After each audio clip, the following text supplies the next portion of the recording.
អូខេសួស្តីអ្នកនរគ្នាស្វាគមន៍ជាថ្មីមកកាន់ Channel របស់ Admin ប៉ែទាំងអស់គ្នាហើយនៅក្នុងថ្ងៃនេះ Admin ធ្វើការសម្ដែងនៅសាររឿងថ្មីមួយដែលមានចំណងជើងថា The Shadow Edge ហើយបើចាំនឹងថាសាររឿងរបស់យើងនឹងទៅជាយ៉ាងណាតាមដានទស្សនាជាមួយ Admin ប៉ែទាំងអស់គ្នាដូចតទៅសាររឿងក៏ចាប់ផ្ដើមនិយាយអំពីទីក្រុងម៉ាកាវហើយនៅក្នុងពេលនោះគឺមានក្រុមឃាតករធំមួយនឹងបានចាប់ផ្ដើមរៀបចំផែនការរបស់ពួកគេដើម្បីធ្វើការប្លន់នៅរបស់ដ៏សំខាន់មួយនៅក្នុងធនាគារដែលលោកពូម្នាក់នេះគាត់មានឈ្មោះថាលោកពូសានហើយគាត់គឺជាមេបងធំណាអ្នកនរគ្នាមិនតែប៉ុណ្ណោះហ្នឹងគាត់គឺជាអ ுக ្រិតជនដៃឆាយទៀតផងហើយគាត់នឹងមិនដែលទៅធ្វើការងារដោយខ្លួនឯងទេគឺគាត់ជាគេតែពីចម្ងាយតែប៉ុណ្ណោះចំណែកបងវ៉ាន់តាមនេះគាត់មានឈ្មោះថាបងស៊ីមិនហើយបងស៊ីមិនហ្នឹងគាត់គឺជាអ្នកជំនាញខាង IT ណាមិនថាកាមេរ៉ាសុវត្ថិភាពទំនើបប៉ុណ្ណាឬក៏ប្រព័ន្ធទំនាក់ទំនងដ៏សុវត្ថិភាពប៉ុណ្ណាហ្នឹងគឺគាត់អាច hack ចូលបានតែទាំងអស់ហ្នឹងហើយចំណែក4អ្នកផ្សេងទៀតហ្នឹងគឺសិតតែអ្នកជំនាញខាងវាបហានិងឆក់ប្លន់ឯនឹងឯងដែលពួកគេបានវឹកហាត់តាំងតែពីក្មេងមកម្លេះហើយគោលដៅរបស់ពួកគេនៅក្នុងថ្ងៃនេះគឺចូលទៅប្លន់សភៅមួយនៅក្នុងធនាគារដែលនៅក្នុងសភៅដ៏តូចមួយហ្នឹងគឺមាននៅលេខកូដ crypto អញ្ចឹងណាអ្នកនរគ្នាលក្ខណៈថា Bitcoin អញ្ចឹងណាដែលមានតម្លៃឡើងមហាសាលដែលសភៅតូចហ្នឹងវាគឺជារបស់មហាសេដ្ឋីដ៏មានអំណាចម្នាក់ប៉ុន្តែការចូលទៅប្លន់នៅសភៅដ៏តូចមួយហ្នឹងគឺមិនមែនជាការងាយស្រួលនោះទេអ្នកទាំងអស់គ្នានៅពេលដែលសញ្ញាបកាសនបានមកលើឡានហ្នឹងពួកប៉ូលីសក៏បាននាំគ្នាធ្វើដំណើរទៅកន្លែងទីតាំងដែលពួកគេបានទុកសភៅមួយហ្នឹងយ៉ាងបញ្ញាបញ្ញាលហើយអ្វីដែលសំខាន់ជាងនេះទៅទៀតគឺប៉ូលីសមានសុទ្ធតែប្រព័ន្ធ AI ដើម្បីធ្វើការការពារនៅទីក្រុងមួយនេះទៀតផងលក្ខណៈថាបើសិនជាមានការវាយប្រហារឬក៏ការលួចប្លន់នៅក្នុងទីក្រុងមួយហ្នឹងគឺពួកគេបានដឹងមុនជានិច្ចដោយសារតែប្រព័ន្ធ AI ហ្នឹងគឺវាពិតជាទំនើបខ្លាំងមែនទែនប៉ុន្តែដោយដឹងស្រាប់ហើយអ្នកទាំងអស់គ្នាប្រព័ន្ធ AI ហ្នឹងគឺមនុស្សជាអ្នកបង្កើតឡើងមកទេហើយពួកបងចៅហ្នឹងគឺពិតជាមានខួរក្បាលខ្លាំងមែនទែនដោយសារតែពួកគេហ្នឹងបានផ្ញើនៅឯកសារខ្លាំងៗធ្វើឲ្យប្រព័ន្ធ AI ហ្នឹងចាំច្រឡំពេញនឹងឯងហើយនៅក្នុងពេលនោះខាងពួកប៉ូលីសហ្នឹងគឺបានតាមឡានជនល្មើសខុសពេញនឹងឯងអ្នកទាំងអស់គ្នាហើយក្រុមចៅពិតប្រាកដហ្នឹងគឺបានបាត់ខ្លួនដោយតាមពួកគេមិនតនោះទេប៉ុន្តែភារកិច្ចរបស់ពួកចៅហ្នឹងគឺមិនបញ្ចប់ត្រឹមនៅនោះឡើយអ្នកទាំងអស់គ្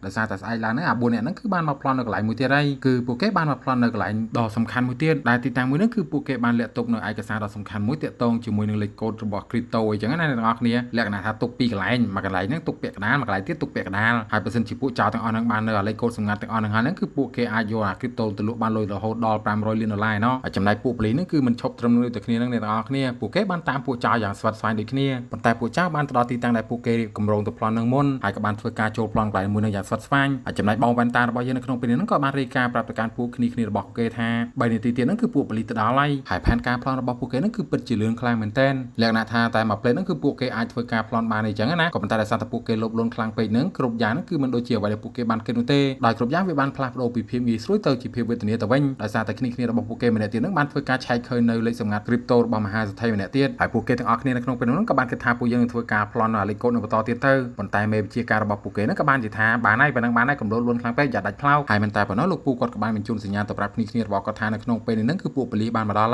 ់ហើយគាត់ក៏បានដើរចេញពីកន្លែងហាងកាហ្វេមួយហ្នឹងប៉ុន្តែវាពិតជាសយខ្លាំងមែនទែនដោយសារតែក្នុងពេលនោះហ្នឹងចែកស្អាតដែរជាអ្នកលក់កាហ្វេហ្នឹងគាត់ក៏បានលើកទូរស័ព្ទដល់កញ្ចាស់របស់គាត់មកធ្វើការថតវីដេអូឯណាហើយក៏បានចតលោកពូនៅក្នុងនោះដែរហើយចំណែកចៅទាំង4នាក់ដែលកំពុងឌឺក្បាលប្លន់ទៅខាងលើហ្នឹងក្នុងពេលនេះហ្នឹងពួកគេកំពុងបញ្ញាបញ្ញារត់គេចចេញពីកន្លែងមួយហ្នឹងដូចគ្នាប៉ុន្តែនៅក្នុងពេលនោះហ្នឹងក៏មានលោកមេកងដ៏សង្ហាម្នាក់ហ្នឹងគាត់ក៏បានចូលមកដល់កន្លែងហ្នឹងដែរហើយពួកគេក៏បានវាយគ្នាជាមួយនឹងបងសង្ហាដែលជាប៉ូលីសហ្នឹងតែម្ដងប៉ុន្តែបងប៉ូលីសដោយសារតែគាត់មានគ្នាតែម្នាក់ឯងហ្នឹងគឺគាត់មិនអាចវាយគ្នាជាមួយនឹងបងចៅសង្ហាទាំង4ហ្នឹងបានឡើយទោះបីជាគាត់ខំប្រើក្បាច់គុណដែលគាត់ខំរៀនអស់រយៈពេលយ៉ាងយូរយ៉ាងណាក៏ដោយក៏នៅតែត្រូវបានពួកចៅហ្នឹងវាយគាត់យ៉ាងដំណំដែរហើយនៅពេលដែលចន្ទាយន្តបានទៅដល់លើកំពូលនៃអគារហើយហ្នឹងពួកចៅទាំង4នាក់ក៏បាននាំគ្នាហោះឆាត់យងចេញពីកន្លែងមួយនឹងយ៉ាងសង្ហាហើយពួកចៅហ្នឹងកំពុងតែហោះចូលទៅដល់អគារមួយទៀតប៉ុន្តែនៅលើកំពូលអគារហ្នឹងក៏មានពួកប៉ូលីសនៅរងចាំពួកគេឲ្យស្រេចដែរប៉ុន្តែដោយដឹងស្រាប់ហើយដោយសារតែពួកគេបានវឹកហាត់តាំងពីក្មេងមកហ្នឹងពួកប៉ូលីសហ្នឹងគឺមិនអាចតតាំងជាមួយនឹងពួកគេទាំង4នាក់បាននៅឡើយហើយមូលហេតុដែលពួកប៉ូលីសមិនអាចតាមពួកគេទាំង4នាក់បានតាន់ហ្នឹងគឺដោយសារតែបងវ៉ាន់តារបស់យើងហ្នឹងជាអ្នក hack នៅប្រព័ន្ធកាមេរ៉ាសុវត្ថិភាពហើយក៏បានបញ្ជូនរូបភាពខ្លាំងៗធ្វើឲ្យពួកប៉ូលីសហ្នឹងយល់ច្រឡំអីចឹងណាអញ្ចឹងហើយបានពួកប៉ូលីសហ្នឹងមិនអាចទៅតាមពួកគេទាំង4នាក់តាន់ហើយចំណែកលោកពូដែលជាកំពូលមេចៅនៅក្នុងពេលហ្នឹងគាត់ក៏បានធ្វើដំណើរមកដល់កន្លែងពួកចៅទាំង4ហ្នឹងដូចគ្នាហើយគាត់ក៏បានប្រឡំខ្លួនធ្វើជាបុគ្គលិកនៅកន្លែងមួយហ្នឹងហើយដោយសារតែគាត់គឺជាកំពូលមេចៅជើងចាស់ហ្នឹងគឺគាត់អាចមើលដឹងថាអ្នកណាគឺជាប៉ូលីសអ្នកណាគឺជាប្រជាជនធម្មតាហើយមិនតែប៉ុណ្ណោះគាត់ក៏បានបញ្ជូនព័ត៌មានទៅកាន់កូនចៅរបស់គាត់ទៀតផងហើយក៏បានព្យាយាមធ្វើការរារាំងទៅកាន់ពួកប៉ូលីសទាំងអស់ហ្នឹងដើម្បីជួយនៅក្នុងការពន្យាពេលឲ្យកូនចៅរបស់គាត់ចាក់ចេញពីកន្លែងមួយហ្នឹងហើយពួកចៅទាំង4នាក់ហ្នឹងគឺពិតជាសាហាវខ្លាំងមែនទែនអ្នកទាំងអស់គ្នាដោយសារតែពួកគេហ្នឹងមានជំនាញខ្លាំងណានៅពេលដែលពួកគេបានគេចខ្លួនមកដល់ក្នុងបន្ទប់ហើយហ្នឹងក៏បានធ្វើការផ្លាស់ប្ដូរខោអាវយ៉ាងលឿនហើយមិនតែប៉ុណ្ណោះហ្នឹងក៏បានបកស្បែកមុខដែលពួកគេបានតែងមកយ៉ាងសាហាវទៀតផងចំណែកពួកប៉ូលីសហ្នឹងគឺមិនបានចាប់អារម្មណ៍ជាមួយនឹងពួកអ្នកទាំង4នាក់ហ្នឹងទេដោយសារតែពួកគេមិនពាក់ខោអាវផ្សេងហើយមុខផ្សេងហ្នឹងដល់ពេលចេញមកពីក្នុងបន្ទប់ចេញមុខផ្សេងអីចឹងណាពួកប៉ូលីសហ្នឹងមិនសូវចាប់អារម្មណ៍នោះឡើយចំណែកពួកប៉ូលីសនៅពេលដែលចាប់ពួកចៅទាំងអស់ហ្នឹងមិនបានហ្នឹងពួកគេពិតជាខឹងចិត្តខ្លាំងមែនទែនដោយសារតែមាននៅប្រព័ន្ធបច្ចេកវិទ្យាទំនើបហើយហ្នឹងមិនអាចចាប់ពួកគេបានទៀតហើយអ្វីដែលសំខាន់ជាងនេះទៅទៀតហ្នឹងគឺពួកចៅបានប្លន់នៅលុយអស់ចំនួនរាប់រយលានឯណោះហើយបន្ទុកគ្រប់យ៉ាងគឺធ្លាក់មកលើពួកប៉ូលីសហ្នឹងឯងដោយសារតែពួកគេហ្នឹងគឺជាអ្នកការពារនៅកូនសៅសម្ងាត់ហើយនឹងលុយទាំងអស់ហ្នឹងអីចឹងណាហើយលោកមេកងនៅក្នុងពេលហ្នឹងនៅពេលដែលត្រូវបានគេវាយបែកមុខបែកមាត់ហើយហ្នឹងគាត់ក៏បាននិយាយថាបាច់ភ័យខ្ញុំតាមសងសឹកពួកអស់ហ្នឹងវិញបានសម្រេចពួកចៅហ្នឹងវាមានជំនាញខ្លាំងមែនទែនពួកវាបាន hack ចូលនៅក្នុងប្រព័ន្ធសុវត្ថិភាពរបស់ របស់ពួកយើងប៉ុន្តែនៅក្នុងពេលនេះនឹងក្រុមការងាររបស់ពួកយើងគឺបានកែច្នៃប្រព័ន្ធសុវត្ថិភាពនឹងមកមានសុវត្ថិភាពវិញហើយតែអ្វីដែលសំខាន់នៅក្នុងពេលនេះគឺពួកយើងមិនដឹងថាតាមដានពួកអស់នឹងចាប់ពីណាទៅណានោះទេហើយមេធំប៉ូលីសនឹងគាត់ក៏បាននិយាយថាអូយសម័យឥឡូវសម័យសុទ្ធតែ AI ប៉ុន្តែប៉ូលីសធ្វើការដោយអាចហើយកាលពីមុននឹងគ្មាន AI ទេក៏ប៉ុន្តែហេតុអីបានជាពួកប៉ូលីសអាចចាប់ពួកចោលបានចេះស្អាតនៅក្នុងពេលនេះគាត់ក៏បាននិយាយថាយើងគួរតែទៅហៅលោកពូម្នាក់ដែលជាអតីតប៉ូលីសដែលមានជំនាញម្នាក់នឹងត្រឡប់មកវិញទៅអូយពេលនេះនឹងគាត់បានចូលនិវត្តន៍ហើយក៏ប៉ុន្តែទឹកដៃរបស់គាត់នៅតែល្អដូចជាកាលពីមុនអញ្ចឹងដោយពួកយើងគួរតែអញ្ជើញគាត់មកខ្ញុំសង្ឃឹមថាយើងនឹងអាចចាប់ពួកចោលទាំងអស់នឹងបានហើយមេកងអ៊ូនៅក្នុងពេលហ្នឹងគាត់ក៏បាននិយាយថាគាត់ចាយនឹងទៅហៅគាត់មកធ្វើអីពួកមនុស្សចាស់ធ្វើការងារអីកើតពួកចោលសក់ក្មេងៗគាត់មនុស្សចាស់បើសិនជាហៅមកមានបញ្ហាទាក់ទងដល់ជីវិតរបស់គាត់ណាទទួលខុសត្រូវប៉ុន្តែចេះស្អាតគាត់ក៏បាននិយាយបកកាយថា technology សម័យឥឡូវវាទំនើបខ្លាំងមែនទែនហើយយើងចាប់ពួកអស់នឹងមិនបានផងប៉ុន្តែបើសិនជាអញជ័យលោកពូមកគាត់មាន technique ច្រើនក្នុងការចាប់ពួកចោលហើយខ្ញុំជឿជាក់ថាលោកពូគាត់ប្រកាសជាចាប់ពួកអស់នឹងបានហើយលោកពូមេប៉ូលីសនៅក្នុងពេលហ្នឹងគាត់ក៏បាននិយាយថាអញ្ចឹងដើម្បីពិសោធន៍ថាគាត់អាចធ្វើការមួយនឹងបានគឺពួកយើងត្រូវតែបញ្ជូនគ្នាយើងនឹងឲ្យទៅតាមស៊ើបអង្កេតមើលគាត់សិនចង់ដឹងថាគាត់នៅសុខភាពល្អឬអត់ក្រោយមកគ្នារបស់គាត់នឹងគឺបានមកតាមស៊ើបអង្កេតលោកពូសង្ហារបស់យើងហើយដោយលោកពូសង្ហារបស់យើងនឹងអ្នកទាំងអស់គ្នាប្រកាសជាស្គាល់ហើយគឺជាលោកពូឈិនឡុងនឹងឯងហើយលោកពូសង្ហារបស់យើងនឹងរាល់ថ្ងៃហ្នឹងគាត់មិនធ្វើអីទេអ្នកទាំងអស់គ្នាគឺគាត់មានឆ្កែច្រើនខ្លាំងមែនទែនគាត់តែងតែនាំឆ្កែរបស់គាត់ដើរលេងកម្សាន្តជារៀងរាល់ថ្ងៃហើយចេះស្អាតនៅក្នុងពេលនោះគាត់ក៏មានអារម្មណ៍ថាអ៊ូអាប់ខ្លាំងមែនទែនដោយសារតែគេត្រូវបានបញ្ជូនមកឲ្យតាមស៊ើបអង្កេតលោកពូដោយមើលទៅដូចគ្មានប្រយោជន៍អីសូម្បីតែបន្តិចហើយចេះស្អាតនៅពេលដែលគាត់កំពុងតែអង្គុយរីការងាររបស់គាត់នៅក្នុងកន្លែងហាងកាហ្វេមួយហ្នឹងលោកពូសង្ហារបស់យើងគាត់ក៏បានមកនិយាយថារួចការងាររបស់អូនឯងអញ្ចឹងព្រោះនៅពួកគិតកោវាឃើញហ្នឹងវាដឹងថាអូនឯងហ្នឹងគឺជាប៉ូលីសសម្ងាត់បាត់ហើយមិនតែប៉ុណ្ណោះហ្នឹងលោកពូគាត់ក៏បានហុចការប៉ូលីសទៅឲ្យចាស់ស្អាតម្នាក់វិញទៀតផងដោយការហ្នឹងគឺជាការដៃគូរបស់ចាស់ស្អាតនឹងឯងដែលគាត់មានឈ្មោះថាអាលីវរួចដៃគូអូនឯងធ្វើការក៏ដូចតែអូនឯងដែរហ្នឹងហើយចាស់ស្អាតនៅក្នុងពេលហ្នឹងគាត់និយាយអីមិនចេញនោះទេអ្វីដែលសំខាន់ជាងនឹងទៅទៀតហ្នឹងលោកពូគាត់ក៏បាននិយាយថាចាស់ស្អាតហ្នឹងគឺជាកូនស្រីរបស់ដៃគូសហការងាររបស់គាត់កាលពីមុនក៏ប៉ុន្តែលោកពូម្នាក់ហ្នឹងគឺគាត់បានស្លាប់បាត់ទៅហើយក្រោយមកចាស់ស្អាតគាត់ក៏បាននាំលោកពូមកដល់កន្លែងស្ថានីយ៍ប៉ូលីសហើយនៅពេលដែលលោកពូឈិនឡុងរបស់យើងគាត់មកដល់កន្លែងការងារមួយហ្នឹងគាត់ក៏បានមើលនៅកាមេរ៉ាសុវត្ថិភាពហើយគាត់ក៏បានឈរសម្លឹងមើលយ៉ាងយូរនៅក្នុងពេលនោះគាត់ក៏បានប្រាប់ក្រុមការងារនេះឲ្យសារវីដេអូថយក្រោយបន្តិចទៅដោយសារតែគាត់ហ្នឹងដូចជាមើលឃើញអ្វីម្យ៉ាងហើយនៅក្នុងពេលនោះហ្នឹងលោកពូគាត់ក៏បានចង្អុលទៅលើកាមេរ៉ាសុវត្ថិភាពហើយវីដេអូនៅក្នុងកាមេរ៉ាសុវត្ថិភាពហ្នឹងគឺជារូបពួកអាចោទាំង4នាក់ហ្នឹងអីចឹងណាហើយមិនតែប៉ុណ្ណោះលោកពូគាត់ក៏បាននិយាយថាពួកវាមិនមែនមានតែ4នាក់ទេគឺមានបុរសម្នាក់ទៀតនៅពីក្រោយខ្នងពួកវាទៀតផងហើយមកនិយាយអំពីក្រុមចោរនេះវិញនៅក្នុងពេលហ្នឹងក្រុមពួកគេហ្នឹងគឺមានភាពរញ៉េរញ៉ៃខ្លាំងមែនទែនដោយសារតែលោកពូហ្នឹងបានធ្វើការវាយទៅលើកូនចៅរបស់គាត់ក៏ព្រោះតែកូនចៅរបស់គាត់ហ្នឹងមិនព្រមស្ដាប់បញ្ជារបស់គាត់អីចឹងណាអ្នកទាំងអស់គ្នាអ្វីដែលសំខាន់ជាងនេះទៅទៀតហ្នឹងគឺលោកពូគាត់បាននិយាយថាក្រុមការងាររបស់យើងបើសិនជាធ្វើការខុសពេលវេលាត្រឹមតែ1នាទីពួកយើងអាចនឹងស្លាប់ឬក៏ជាប់គុកកថាបានដែរហើយអ្វីដែលសំខាន់ហ្នឹងគឺអញមិនដែលជាប់កាមេរ៉ាសុវត្ថិភាពទេទៅលើកនេះអញធ្វើការងារជាង10ឆ្នាំទៅជាប់កាមេរ៉ាលើកនេះឯងហើយពួកក្រុមចៅក្មេងៗហ្នឹងទោះបីជាត្រូវលោកពូគាត់វាយធ្វើបាបយ៉ាងណាក៏ដោយក៏ពួកគេហ្នឹងមិនតដៃលោកពូដែរក៏ដោយសារតែពួកគេហ្នឹងទុកលោកពូដូចជាលោកប៉ារបស់ពួកគេអញ្ចឹងឯងប៉ុន្តែបងសៀងនៅក្នុងពេលហ្នឹងក៏គាត់មានអារម្មណ៍ថាខឹងខ្លាំងមែនទែនប្រងតែវាយធ្វើបាបលោកពូវិញហើយប៉ុន្តែដោយសារតែលោកពូគាត់ធ្លាប់មានគុណលើពួកគេហ្នឹងគឺគាត់មិនព្រមតដៃទេលក្ខណៈថាគាត់អត់ទ្រាំនៅក្នុងចិត្តអីចឹងណាហើយលោកពូហ្នឹងនៅពេលដែលតិចចិត្តហ្នឹងគាត់ក៏បានមកនិយាយប្រាប់បងសៀងថាមូលហេតុដែលគាត់ធ្វើបែបហ្នឹងគឺគាត់មិនចង់ឲ្យគ្នារបស់គាត់ហ្នឹងមានបញ្ហាហើយចង់ឲ្យជីវិតរបស់ពួកគេហ្នឹងរស់នៅយ៉ាងមានសុវត្ថិភាពប៉ុន្តែតាមពិតទៅហ្នឹងនៅក្នុងចិត្តរបស់លោកពូហ្នឹងគឺចាប់ផ្ដើមគិតថាពួកគេហ្នឹងលេងស្ដាប់ប្រកបអីហើយគាត់ក៏លេងទុកចិត្តលើពួកក្មេងៗទាំងអស់ហ្នឹងដែរហើយមកនិយាយអំពីក្រុមប៉ូលីសនេះវិញលោកពូមេប៉ូលីសនៅក្នុងពេលហ្នឹងគាត់ក៏បាននិយាយថាអូយអាចោជនទី5ហ្នឹងគឺជានរណាគេអូយមើលទៅហ្នឹងដូចជាចម្លែកខ្លាំងមែនទែនដោយសារតែតិចនេះរបស់គេហ្នឹងគឺមិនធម្មតានៅឡើយហើយលោកពូឈិនឡុងរបស់យើងនៅក្នុងពេលហ្នឹងគាត់ក៏បាននិយាយថាកាលពីចំនួនដែលគាត់នៅក្មេងគឺមានក្រុមកងកម្លាំងពិសេសមួយដែលជាក្រុមកងកម្លាំងពិសេសក្រៅរដ្ឋាភិបាលហើយបានដាក់ឈ្មោះឲ្យក្រុមរបស់ពួកគេថាជាក្រុមសមរខ្មៅហើយលោកពូគាត់ក៏បានប្រាប់ទៅកាន់មេប៉ូលីសថាយើងត្រូវតែបញ្ជូនគ្នារបស់ពួកយើងឲ្យទៅតាមដានពួកគេតែចែស្អាតនៅក្នុងពេលនោះគាត់ក៏បាននិយាយថាតាមដានខ្មោចយកស្អីបើឥឡូវក្រុមតាមដានរបស់ពួកយើងលេងមានឯហ្នឹងអូយមិនចឹងវិញដល់លោកពូមេប៉ូលីសហ្នឹងគាត់ក៏បាននិយាយថាអូយតាមដានស្អីទៀតបើឥឡូវគេប្រើសុទ្ធតែ AI ឲ្យឯហ្នឹងហើយបើយើងប្រើមនុស្សគឺមិនច្បាស់ដូចជា AI ទេ AI វាច្បាស់ជាងហើយអស់លុយតិចទៀតផងប៉ុន្តែលោកពូសង្ហារបស់យើងគាត់ក៏បាននិយាយថាបើអញ្ចឹងដែរហ្នឹងគឺមិនអាចចាប់ពួកឲ្យអស់នឹងបាននោះទេហើយលោកពូមេប៉ូលីសគាត់ក៏បានព្រមឲ្យបងឈិនឡុងរបស់យើងហ្នឹងបង្កើតនៅក្រុមថ្មីតែម្ដងអូភ្លេចប្រាប់អ្នកទាំងអស់គ្នាលោកពូឈិនឡុងហ្នឹងគឺនៅក្នុងខ្សែរឿងមួយនេះគាត់មិនមែនឈ្មោះឈិនឡុងទេណាអ្នកទាំងអស់គ្នាគាត់មានឈ្មោះថាហុងតាចុងប៉ុន្តែដើម្បីឲ្យពុកម៉ែបងប្អូនងាយស្រួលចាំនោះគឺ admin សុំហៅគាត់ថាឈិនឡុងតែម្ដងទៅហើយថ្ងៃបន្តមកទៀតនេះយើងក៏បានឃើញថាចែស្អាតហើយជាគួររបស់យើងហ្នឹងគាត់កំពុងតែធ្វើការហាត់បដារបស់គាត់ប៉ុន្តែក៏មានប៉ូលីសប្រមាណអ្នកទៀតហ្នឹងមកធ្វើការនិយាយឌឺដងទៅកាន់ចែស្អាតរបស់យើងថាឲ្យដៃបើប៉ិនពេញចកេះទេក៏ប៉ុន្តែមកសុទ្ធតែហាត់បដាលេណាហើយវៃចោឈឺដែរចែស្អាតរបស់យើងនៅពេលដែលលឺសូគេឌៀមតាមប៉ុណ្ណឹងហើយហ្នឹងគាត់ពិតជាខឹងខ្លាំងមែនទែននៅក្នុងពេលហ្នឹងគាត់ក៏បានធ្វើការប្រើប្រទេសជើងសាតូរបស់គាត់ធាក់ប៉ែនឹងជើងផាំងមិនតែប៉ុណ្ណោះហ្នឹងគាត់ក៏ប្រើក្បាច់ខ្លីរបស់គាត់ហ្នឹងមកធ្វើការក្លេកប៉ែនឹងទៀតផងមិនតែប៉ុណ្ណោះក៏បានតកដាមុខប៉ែនឹងប្រមាណដៃទៀតហើយក៏បាននិយាយថាបើឈឺអាសំញ់ហើយលោកពូឈិនឡុងរបស់យើងនៅក្នុងពេលហ្នឹងគាត់ក៏បានឃើញពីសកម្មភាពទាំងអស់ហ្នឹងដែរបន្តមកទៀតហ្នឹងលោកពូឈិនឡុងគាត់ក៏បានមកអង្គុយលើដបូលម្នាក់ឯងហើយគាត់ក៏បាននឹកឃើញពីមិត្តភក្តិចាស់របស់គាត់ដោយកាលពីគាត់នៅក្មេងហ្នឹងគឺគាត់មានទឹកដៃនឹងល្បីល្បាញនៅក្នុងការចាប់ចោលខ្លាំងមែនទែនប៉ុន្តែគាត់ក៏មានវិបដិសេរីខ្លាំងណាស់ដែរដោយសារតែកាលពីមុនហ្នឹងគាត់បានផ្្លត់ស្នៀតហើយក៏បានធ្វើឲ្យដៃគូដែលជាទីស្រឡាញ់របស់គាត់ហ្នឹងបានបាត់បង់ជីវិតដែលដៃគូជាទីស្រឡាញ់របស់គាត់ហ្នឹង ហ្នឹងគឺជាឪពុករបស់ចៅស្អាតយើងនឹងឯងហើយលោកពូឈិនឡុងរបស់យើងនៅក្នុងពេលនោះគាត់ក៏បាននិយាយម្នាក់ឯងថា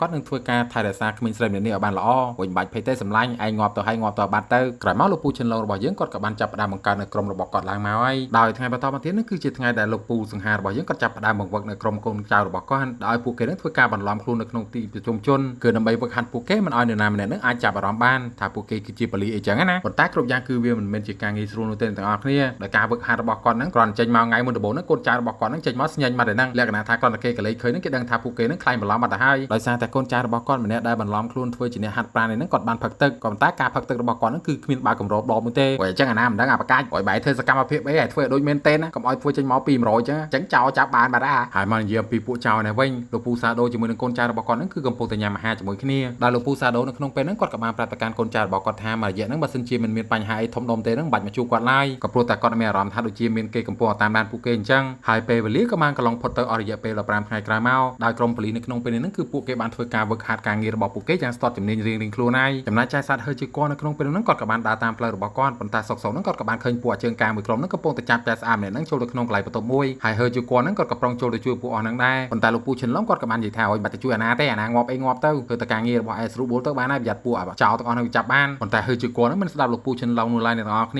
ាដោយសារតែគាត់គិតថាការជួយប្រជាជនគឺជាការងាររបស់គាត់ក្នុងពេលនោះហ្នឹងគាត់ក៏បានទៅវាយជាមួយនឹងពួកចោលទាំងអស់ហ្នឹងហើយគ្រប់យ៉ាងគឺដូចជាអ្វីដែលលោកពូឈិនឡុងគាត់បាននិយាយចឹងឯងអ្នកទាំងអស់គ្នាព្រោះចាយពីដើរចូលទៅមុនដំបូងដូចខ្លួនឯងនេះស៊ុបហ្វឺមែនអញ្ចឹងក៏ប៉ុន្តែចូលទៅដល់ខាងក្នុងគេវាយចិត្តងាប់អ្នកទាំងអស់គ្នាក៏ព្រោះតែពួកចោលសិតជាប្រុសហើយម្យ៉ាងទៀតហ្នឹងគឺពួកវាមានគ្នាច្រើនអញ្ចឹងណាប៉ុន្តែនៅក្នុងស្ថានភាពដែលកំពុងតែវេទនាហ្នឹងលោកពូឈិនឡុងរបស់យើងគាត់ក៏បានមកជួយក្មេងស្រីម្នាក់ហ្នឹងក្រោយមកនៅពេលដែលពួកគេបានចូលមកដល់ក្នុងឡានហ្នឹងលោកពូឈិនឡុងគាត់ក៏បានថាឲ្យចៅស្អាតរបស់យើងថាអូយអញប្រាប់ថាមិនអាណាងាប់អីងាប់ទៅបាច់ទៅជួយទេអូយអត់មានស្ដាប់អញមកតិចបកឯងសម្ដាងឯងមិនដឹងអញចូលទៅជួយបើអញទៅជួយទេងាប់បាត់ហើយប៉ុន្តែចៅស្អាតហើយជាគាត់ហ្នឹងគាត់ក៏បានរឹងមែនទេអ្នកទាំងអស់គ្នាដោយគាត់បាននិយាយថាគាត់មិនបានធ្វើខុសនោះទេដោយសារតែការពារប្រជាជននេះគឺជាកាតព្វកិច្ចរបស់ប៉ូលីសតែលោកពូគាត់ក៏បាននិយាយថាគាត់ដឹងថាវាគឺជាកាតព្វកិច្ចរបស់ប៉ូលីសក៏ប៉ុន្តែគួរតែមើលកលៈទេសៈផងដោយសារតែក្នុងពេលនេះគឺពួកយើងកំពុងតែបំពេញការងាររបស់យើងរួចទុកការងារហ្នឹងឲ្យក្រុមប៉ូលីសផ្សេងគេអ្នកធ្វើទៅប៉ុន្តែចៅស្អាតរបស់យើងហ្នឹងគាត់នៅតែរឹងក្បាលមិនព្រមទទួលកំហុសនោះឡើយមិនតែប៉ុណ្ណោះហ្នឹងគាត់ក៏បានរំលឹកកាលពីអតីតកាលតាក់ទងជាមួយនឹងលោកប៉ារបស់គាត់បញ្ជូនទៅកាន់លោកពូសង្ហារបស់យើងទៀតផងលោកពូឈិនឡុងដោយសារតែមិនមានជំរឿនហ្នឹងគាត់ក៏បាននិយាយប្រាប់ពីហេតុការណ៍ដែលកើតនៅកាលពីពេលដែលលោកប៉ារបស់នាងបានស្លាប់ដោយគាត់បាននិយាយថាក្នុងពេលនោះគាត់ជាមួយនឹងលោកប៉ារបស់ហើយជាគាត់ហ្នឹងគឺកំពុងតែបំពេញនៅបេសកកម្មដើម្បីខ្លំមើលក្រុមអ ុក្រិដ្ឋជនហើយនៅពេលដែលពួកគេកំពុងធ្វើការងារហ្នឹងក៏ស្រាប់តែមានក្រុមមួយទៀតហ្នឹងបានមកចាប់ខ្លួនក្មេងនៅក្បែរហ្នឹងដោយលោកពូឈិនឡុងរបស់យើងនៅក្នុងពេលហ្នឹងគាត់ក៏បានចូលទៅជួយហើយក៏បានធ្វើឲ្យពួកចៅហ្នឹងបានដឹងថាពួកគេគឺជាប៉ូលីសហើយពួកចៅទាំងអស់ហ្នឹងក៏បានបាញ់សម្លាប់លោកប៉ារបស់ហើយជាគាត់តែម្ដងអញ្ចឹងហើយបានជាលោកពូឈិនឡុងហ្នឹងចង់ឲ្យចៅស្អាតរបស់យើងហ្នឹងដាក់អារម្មណ៍ធ្វើការងាររបស់គាត់ដោយមិនចង់ឲ្យនាងហ្នឹងមកជន់ដានចាស់មានវិបដិសេរីដូចជាគាត់នោះឡើយហើយលោកពូឈិនឡុងរបស់យើងហ្នឹងគឺមិននិយាយធម្មតាណាអ្នកទាំងអស់គ្នាគាត់និយាយបដាដល់ហេមឡាអំបដាអ្នកទាំងអស់គ្នាកុំសត់ខ្លាំ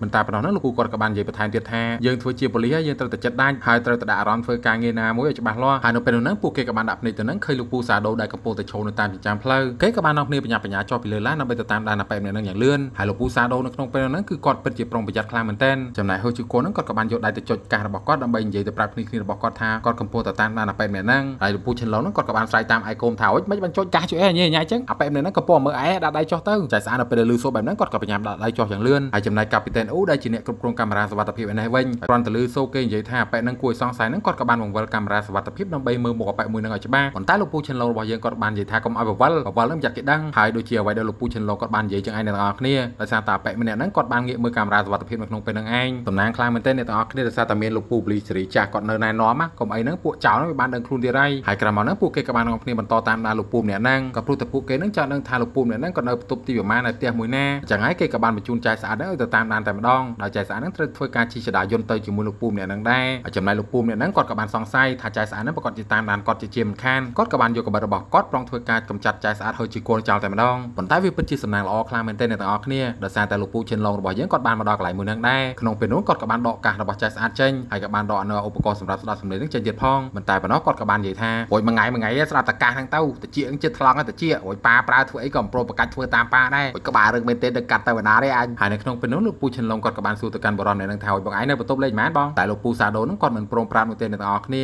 ហើយគាត់ក៏បាននិយាយថាខ្ញុំមិនតន់ទៅបន្ទប់ខ្ញុំទេខ្ញុំចុះទៅក្រោមវិញសិនក្រោយមកបរិមអ្នកហ្នឹងគាត់ក៏បានចុចចដាយន្តដើម្បីចុះទៅជាន់ខាងក្រោមវិញហើយក៏បានឆ្លៀតឱកាសមើលតិចរបស់ចៅស្អាតយើងផងដែរដោយសារតែគាត់ចង់ដឹងថាចៅស្អាតហ្នឹងមានដាក់ឧបករណ៍ស្ដាប់សំឡេងឬអត់សំណាបានពូឈិនឡុងដកចេញកុំអីជាប់អីចៅអើយត្រឹមមកទៀតហ្នឹងលោកពូឈិនឡុងគាត់ក៏បានហុចផ្លែប៉មួយឲ្យទៅកាន់បរិមអ្នកហ្នឹងដែលសួរគាត់ថាឲ្យញ៉ាំអត់ប៉ុន្តែនៅក្នុងផ្លែប៉ដែលគាត់ហុចទៅហ្នឹងគឺមានដាក់បង្កប់នៅកាមេរ៉ានៅក្នុងហ្នឹងណាអ្នកទាំងអស់គ្នាហើយកាមេរ៉ានៅក្នុងពេលនោះវាក៏បានបញ្ជូននៅរូបភាពទៅ ទៅកាន់គ្នារបស់គាត់ដើម្បីឆែកមើលថាតើបរមអ្នកហ្នឹងដូចជាលោកពូសាដូនឹងមែនអត់តែលោកពូសាដូនឹងគាត់មិនញ៉ាំផ្លែប៉ោមនោះទេអ្នកនរគ្នាក្រោយមកនៅពេលដល់ចន់ខាងលើហ្នឹងបងសង្ហាជាមួយនឹងចែកស្អាតរបស់យើងក៏បាននាំគ្នាដើរចេញពីចដាយន្តមួយហ្នឹងមករួចដើរធ្វើដូចជាប៉ានិងកូនចូលទៅក្នុងបន្ទប់ជាមួយគ្នាអញ្ចឹងណាហើយប៉ែសាដូនឹងគឺសង្ស័យច្រើនខ្លាំងមែនទែនអ្នកនរគ្នាហើយគេក៏បានឈប់មើលថាតើពីរអ្នកហ្នឹងគឺដើរចូលក្នុងបន្ទប់ផ្ទះមែនទែនឬក៏អត់ហើយលោកពូឆិនឡុងដើម្បីកុំឲ្យគេសង្ស័យហ្នឹងគាត់ក៏បានដកដៃចេញពីក្នុងវ៉ែនតារបស់គាត់ហើយក៏បានចាក់សោផ្ទះរបស់អ្នកភូមិនឹងចូលទៅក្នុងបន្ទប់សិនតែចូលទៅដល់ហ្នឹងចាស់ផ្ទះគេកំពុងនៅក្នុងផ្ទះហើយអ្នកនរគ្នាពេលនោះអ៊ំស្រីគាត់ក៏ប្រងស្រែកឆោឡោប៉ុន្តែលោកពូឆិនឡុងក៏ស្ទុះទៅបិណ្ឌមាត់អ៊ំស្រីចិត្តហើយក៏បាននិយាយថាពួកគាត់គឺជាប៉ូលីសហើយចាក់ចេញពីផ្ទះមួយនឹងទៅផ្ទះមួយនឹងឲ្យពួកប៉ូលីសធ្វើការសិនហើយដោយសារតែពួកគេបានដាក់កាមេរ៉ាសុវត្ថិភាពគ្រប់ទីកន្លែងហ្នឹងពួកគេក៏បានដឹងថាអបិមេចៅដែលមានឈ្មោះថាសាដូនោះគឺនៅក្នុងបន្ទប់802នៅក្នុងអគារមួយហ្នឹ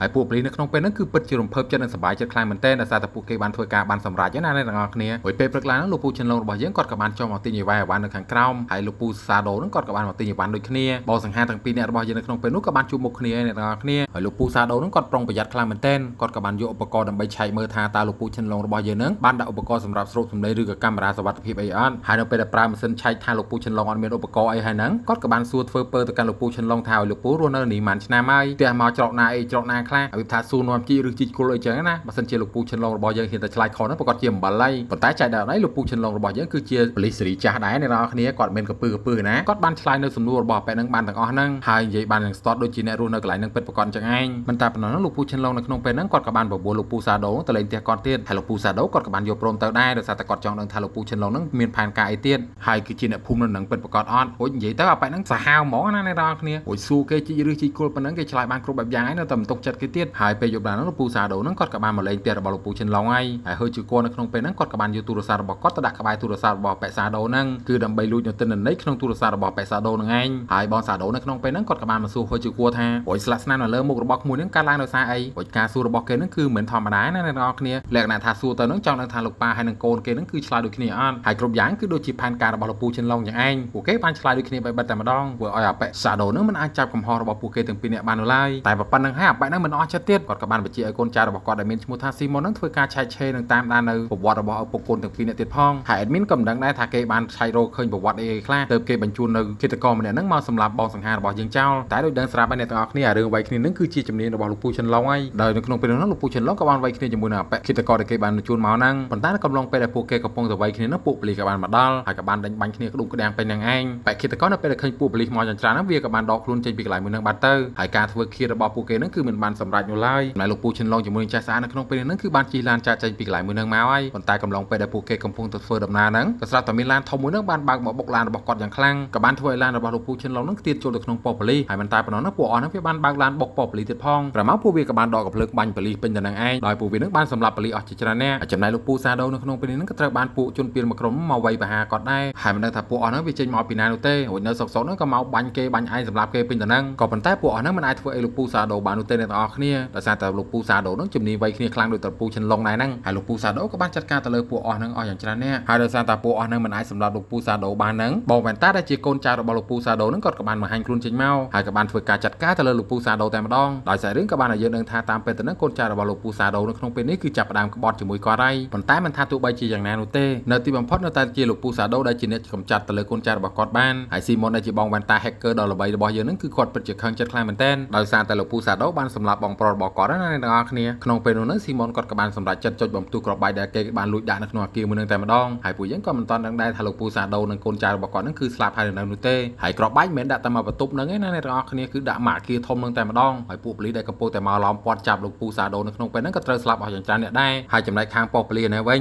ិញក្នុងពេលហ្នឹងពួកអាចោរ4នាក់ហ្នឹងក៏បានបន្លំខ្លួនធ្វើជាប៉ូលីសចូលមកលួចឯកសារនៅក្នុងប៉ុស្តិ៍ប៉ូលីសហើយចំណែកលោកពូសាដូហ្នឹងគឺមិនទាន់ស្លាប់នោះទេអ្នកទាំងអស់គ្នាអូចាប់បែកហ្នឹងតាន់ហ្មងពួកប៉ូលីសនៅក្នុងពេលនេះគឺអាចចាប់បងសាដូបានហើយចំណែកខាងប៉ុស្តិ៍ប៉ូលីសនៅវិញដែលលោកពូឆិនឡុងនៅក្នុងពេលហ្នឹងគាត់បានដឹងថាមានគេបន្លំខ្លួនចូលមកលួចឯកសារអីហើយគាត់ក៏បានតាមដានពួកអាចោរទាំងអស់ហ្នឹងប៉ុន្តែរំពេចហ្នឹងក៏ស្រាប់តែបងវ៉ែនតាហ្នឹងហក់មកចាក់លោកពូឆិនឡុងតែម្ដងហើយសំណាងល្អខ្លាំងមែនទែនដែលលោកពូឆិនឡុងរបស់យើងគាត់ល្វីហើយណាកុំឲ្យហ្នឹងគួចរបស់គេបានហើយរួចត្រូវមកគួចមកក្បិតហ្នឹងអេតេបិសោហើយពួកចោរហ្នឹងគឺមិនមែននៅតែម្ដុំទេណាអ្នកទាំងអស់គ្នាពួកវាបានបែកផ្លូវគ្នាហើយបងសង្ហាឆិនឡុងរបស់យើងក៏បានវាយទៅលើពួកអាចោរហ្នឹងដែរចំណែកចែកស្អាតរបស់យើងនេះវិញក្នុងពេលនេះហ្នឹងគាត់កំពុងតាមបងវ៉ែនតាហើយប៉ុន្តែដោយសារតែមនុស្សច្រើនពេកហ្នឹងចែកស្អាតរបស់យើងរកប៉ែស៊ីម៉ុននឹងមិនឃើញទេអ្នកទាំងអស់គ្នាបងឆិនឡុងនៅពេលដែលគាត់កំពុងតែវាយគ្នាហ្នឹងគាត់ក៏ជ្រៀតឱកាសប្រាប់ទៅកាន់ចែកស្អាតរបស់យើងថាកុំឲ្យបែរអារម្មណ៍អុយតាសមាធិទៅកូនទីទៀតរកវាឃើញហើយគ្រប់យ៉ាងដូចជាអ្វីដែលលោកពូឆិនឡុងគាត់បាននិយាយចឹងឯងចែកស្អាតនៅក្នុងពេលហ្នឹងគាត់ក៏បានរកឃើញប៉ែស៊ីម៉ុនហ្នឹងហើយលោកពូសាដូនៅក្នុង ក្នុងពេលហ្នឹងគឺគាត់កំពុងតែវាយគ្នាជាមួយប៉ូលីសដើម្បីរត់គេចខ្លួនចេញពីកន្លែងមួយហ្នឹងតទៅទៀតហើយបងស៊ីម៉ុនហ្នឹងគាត់ក៏បានដឹងដែរថានៅក្នុងពេលហ្នឹងគឺកំពុងតែមានប៉ូលីសតាមដានគាត់តែមានណាអ្នកនរគ្នារំពេចហ្នឹងគឺមានបរិសុទ្ធចម្លែកម្នាក់ហ្នឹងបានដើរមកក្បែរប៉ូលីសម្នាក់ហ្នឹងហើយក៏បានទាញកាបិតចាក់ជើងរបស់ប៉ូលីសនោះហ្នឹងគួចធ្វើឲ្យប៉ែម្នាក់ហ្នឹងឈឺជើងខ្លាំងមែនទែនមិនតែប៉ុណ្ណោះហ្នឹងគាត់ក៏បានទាញកាបិតដល់កញ្ចាស់របស់គាត់ចាក់ទៅលើបងស៊ីម៉ុនយ៉ាងច្រើនកាបិតទៀតផងដោយតាមពិតទៅហ្នឹងអ្នកដែលចាក់លោកបងស៊ីម៉ុនហ្នឹងគឺជាលោកពូសាដូនោះឯងព្រោះអាប៉ែហ្នឹងតាន់មកងាយងាប់ចឹងព្រោះចំណែកអាប៉ែប៉ូលីសដែលត្រូវបានគេចាក់មិញហ្នឹងក្នុងពេលនេះហ្នឹងគឺគាត់បានជិតស្លាប់ហើយអ្នកនរគ្នាដោយសារតែគាត់ហូរឈាមច្រើនពេកប៉ុន្តែមុនពេលដែលគាត់ស្លាប់ទៅហ្នឹងគាត់ក៏បានប្រាប់តម្រុយទៅកាន់ចែកស្អាតរបស់យើងដែរថ្ងៃបន្តមកទៀតហ្នឹងចែកស្អាតហឺជាគោហ្នឹងគាត់ក៏បានទៅកន្លែងហាងតែមួយកន្លែងគឺដើម្បីទៅរកអីញ៉ាំចឹងណារំពេចនោះហ្នឹងអាប៉ែសាដូហ្នឹងគាត់ក៏បានដើរមកអង្គុយជាមួយនឹងចែកស្អាតហឺជាគោតែម្ដងព្រោះចែកស្អាតរបស់យើងនៅក្នុងពេលហ្នឹងគាត់ក៏មានអារម្មណ៍ថាភ័យខ្លាំងមែនទែនប៉ុន្តែគាត់ក៏ព្យាយាមនិយាយប្រឡប់ដើម្បីរងចាំគ្នារបស់គាត់មកជួយហើយលោកពូឈិនឡុងក្នុងពេលដែលគាត់បានមកដល់ព្រាមហ្នឹងគាត់ក៏បានដឹងថាសាដូបើគាត់ជារត់តាមផ្លូវមួយហ្នឹងហើយគាត់ក៏បានធ្វើការរៀនទាក់ដើម្បីចាប់អាប៉ែម្នាក់ហ្នឹងតែម្ដងហើយចែកស្អាតនៅក្នុងពេលហ្នឹងគាត់ក៏បានដឹងថាលោកពូឈិនឡុងគាត់បានមកដល់ហើយក៏បានងាកមើលទៅកាន់លោកពូឈិនឡុងដែរហើយក្រោយមកលោកពូសាដូគាត់ក៏បានបញ្ញាចេញពីកន្លែងមួយហ្នឹងប៉ុន្តែបើកទ្វារមិនរួចទេអ្នកទាំងអស់គ្នាពេលនោះហ្នឹងលោកពូឈិនឡុងគាត់ក៏បានចូលមកដល់ខាងក្នុងហើយក្នុងពេលហ្នឹងអ្នកក្លាហានទាំងពីរហ្នឹងគឺបានជួបគ្នាអ្នកទាំងអស់គ្នាពួកគេក៏បានវាយគ្នាញ៉ៃពេញនឹងឯងហើយដោយសារតែការវាយគ្នាហ្នឹងគឺបានធ្លាក់ពីជាន់មួយទៅជាន់មួយចឹងទៅធ្វើឲ្យលោកពូឈិនឡុងរបស់យើងហ្នឹងគាត់មានរបួសធ្ងន់ខ្លាំងមែនទែនហើយបងសាដូនៅពេលដែលឃើញអាការល្អហ្នឹងគេក៏ទាញកាបិតដល់កាចាស់របស់គេប្រងចាក់សម្ដៅលោកពូឈិនឡុងយើងចោលហើយប៉ុន្តែវាពិតជាសំណាងល្អខ្លាំងមែនទែនដោយសារតែចែកស្អាតហ្នឹងគាត់បានដឹងខ្លួនមកវិញហើយគាត់ក៏បានបញ្ញាជួយលោកពូឈិនឡុងរបស់យើងតែម្ដងប៉ុន្តែដោយសារតែអាប៉ែសាដូហ្នឹងវាយសាហាវអ្នកទាំងអស់គ្នាចែកស្អាតមិនអាចធ្វើអីគេបាននោះទេគេក៏ប្រងសម្រាប់ចែកស្អាតរបស់យើងចោលប៉ុន្តែលោកពូឈិនឡុងហ្នឹងគាត់ក៏បានចូលមកជួយក៏ធ្វើឲ្យអាប៉ែម្នាក់ហ្នឹងធ្វើបាបលោកពូឈិនឡុងយើងរបួសខ្លាំងមែនទែនក្រោយមកគេក៏បានបញ្ញារត់ចេញពីកន្លែងមួយហ្នឹងហើយចំណែកលោកពូឈិនឡុងហ្នឹងគាត់ក៏បានប្រាប់ទៅកាន់ចែកស្អាតឲ្យទៅតាមមួយហ្នឹងទៅបាច់ខ្វល់ពីគាត់ទេចែកស្អាតគាត់ក៏បានបញ្ញាតាមរកអាប៉ែសាដូហ្នឹងដែរដល់អាប៉ែសាដូនៅក្នុងពេលនេះហ្នឹងគឺបានដើរចូលទៅក្នុងទីប្រជុំជនដើម្បីបន្លំខ្លួនគេចខ្លួនចេញពីកន្លែងមួយហ្នឹងដូចគ្នាក្នុងពេលហ្នឹងចែកស្អាតគាត់ក៏បាននឹកឃើញពីពាក្យសម្ដីរបស់លោកពូឈិនឡុងបានមករៀនគាត់គឺត្រូវទៅតាមស្មារតីនឹងថឹងរួចតាមរកគេគាត់ជាឃើញហើយពេលនោះនាងក៏បានរកឃើញពិតមែនក្រោយមកនាងក៏បានបញ្ញាបញ្ជូនព័ត៌មានទៅកាន់គ្នារបស់នាងដើម្បីឲ្យទៅជួយតាមចាប់អាប៉ែម្នាក់ហ្នឹងហើយពួកប៉ូលីសហ្នឹងក៏បាននាំគ្នាមកចោមរោងកន្លែងមួយហ្នឹងយ៉ាងជិតឈឹងធ្វើអាប៉ែសាដូហ្នឹងគ្មានផ្លូវរត់ទៀតនោះទេហើយនៅពេលដែលអស់ផ្លូវរត់ហើយហ្នឹងគេក៏បានហុចដៃដើម្បីឲ្យចែកស្អាតរបស់យើងដាក់ក្នុងដៃគេក៏ប៉ុន្តែមានអ្នកនរគ្នាគឺវាយកកបិតប្រុងសម្រាប់ចែកស្អាតរបស់យើងចោលប៉ុន្តែសំណាងល្អខ្លាំងមែនទែនដោយសារតែចែកស្អាតរបស់យើងគាត់ល្វីហើយគាត់ក៏បានដឹងពីល្បិចរបស់អាប៉ែម្នាក់ហ្នឹងដែរទីបំផុតហ្នឹងគាត់ក៏បានចាប់អាប៉ែម្នាក់ហ្នឹងដាក់ក្នុងបានសម្រេចពួកប៉ូលីសគ្រប់គ្នានៅពេលដែលឃើញបែបហ្នឹងពួកគេពិតជាសប្បាយចិត្តខ្លាំងមែនទែនដោយសារតែពួកគេហ្នឹងបានជោគជ័យក្នុងការតាមចាប់ឃាតករដៃឆាវហើយចំណែកសាររឿងរបស់យើងគឺចប់ត្រឹមតែប៉ុណ្្នឹងឯងអ្នកនរគ្នាហើយខ្ញុំបាទក៏សូមខន្តីអភ័យទោសចំពោះពាក្យពេចន៍ដែលលើសលួសដោយប្រការណាមួយមិនសមរម្យក៏សូមពុកម៉ែបងប្អូនមេត្តាអធិស្ឋានដល់ admin ផងហើយបើសិនជាចូលចិត្តកុំភ្លេចចុច like subscribe ដាក់សញ្ញាកណ្ដឹងឲ្យ admin ម្នាក់មួយផងជាចុងក្រោយខ្ញុំបាទក៏សូមអរគុណសូមជម្រាបលាជួបគ្នានៅវីដេអូក្រោយ